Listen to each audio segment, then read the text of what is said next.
Hey guys, good morning. It's me, Jenny, and this morning I wanted to give you an update on a dream I had last night. I've been having a lot of vivid dreams recently. I've always been one to dream a lot and remember my dreams, but most recently it seems like I'm having, almost 10 to 15 different dreams a night. And I've been making a point to try to remember them immediately as I wake up so I can write them down in my journal and decipher what the dreams mean to me. But last night, the very final dream that I had waking up into this morning was really interesting to me, and I wanted to share. So I was going on a journey with a group of people, and we were crossing a river, a very, very large river. And on the other side of this river was a beautiful city. It was like something that you would see in pictures or in movies. It was just beautiful beyond words. And there's two separate ways that you could travel over or past the river to get to this beautiful city. The one was a bridge that was above the river, and the bridge was very fast, very high tech. They had very interesting cars and trains and avenues of traveling across this bridge. And on the bridge were things like for your amusement. It was almost like a touristy amusement park type place. So you didn't have to necessarily go across the bridge from one point to another. You could stop along the way and do fun things or see what they had to offer you. But typically that was the fastest, quickest, straight point, like forward route to this place on the other side. And so the other avenue was to go below the river. It was in an ice cavern. And the ice cavern had been closed for some time. This was the old way of traveling to this city.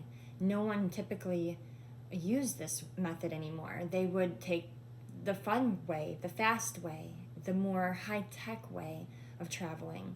So below the river, it was like an ice cavern, and it had just reopened for people to use, and they said you could use it if you'd like, or you can use the other alternative route.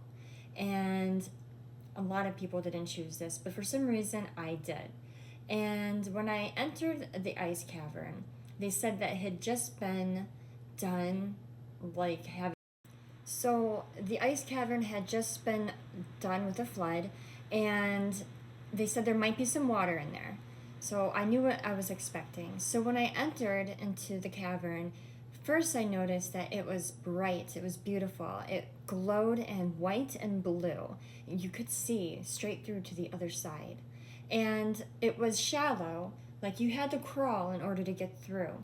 But it wasn't hard to get through. And the water that was there, it looked like there was a lot, but it was only like a 1/4 inch of water. It was ice cold, but it didn't make you feel cold. It made you feel refreshed. However, when your body touched the water, it didn't absorb into your clothing, so you didn't actually get wet. It was like you could see it, you could kind of feel it, but it didn't submerge you or soak your clothes. You were comfortable. And along the way through this cavern, there was like sections where it was open and big, and there was like these beautiful carved out structures and tables covered with like scallops and caviar and beautiful, yummy, delicious treats to eat. So as you were journeying along this on your stomach through the cavern, you could stop and snack. And it seemed like it just went by so fast. And when I got to the other side and exited, I entered into this big, giant, beautiful, glamorous, like old school, gilded in gold hotel where I met my parents there. My parents are already there. And everyone else that I had come with that chose the other route were still not there. They somehow didn't make it before me, and me taking the harder, less attractive route where I had to crawl on my belly the old school way, made it to the end beforehand. So I was a little shocked with that, waiting on all my friends and family to arrive. But I did realize that even though they made it sound so unglamorous and sound like so much more work, the experience was breathtaking and it was memorable, and it was something that I would never ever like choose the other. Like, I'm so glad I picked this option. And then all of a sudden, the rest of my family and friends started coming into the hotel, which is where we were going to stay while we were in this big, beautiful city. So after waking up and like thinking about my dream and remembering it and how it made me feel, it made me come to the point of the metaphor, or like how it relates to life. And what I learned is that sometimes the more unattractive, the more scary, the more tedious the path looks that we typically wouldn't take, the path less chosen, can give us the most gratifying, beautiful experiences. And even though it is work and we have to work to get to the other side, the experiences and the blessings given to us along the way are bountiful and great, rather than taking the quick and the easy way all the time. The path most traveled seems the easiest, the fastest, the most glamorous, the most flashing lights, the most like luxurious. Oftentimes is not. It's more of a distraction that will stop you on your journey from getting to your next destination. So I don't know what you think, but I feel like that was the message I was getting in my dream last night.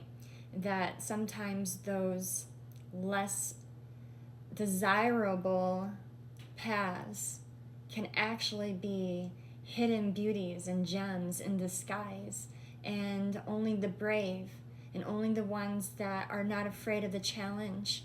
Lights just flickered as I said that, so that's a validation. Those are meant for us to find and to experience along the way, those hidden gems, those beauties that no one would ever know otherwise unless they tried it for themselves. So take this as your message today. Sometimes those paths that seem scary and not the best, or maybe seems like the most work, oftentimes will be the greatest blessing of your life. So that's your message for this morning. And I do plan on doing a tarot today too, but I had to tell you my dream. All right, have a good morning. Bye.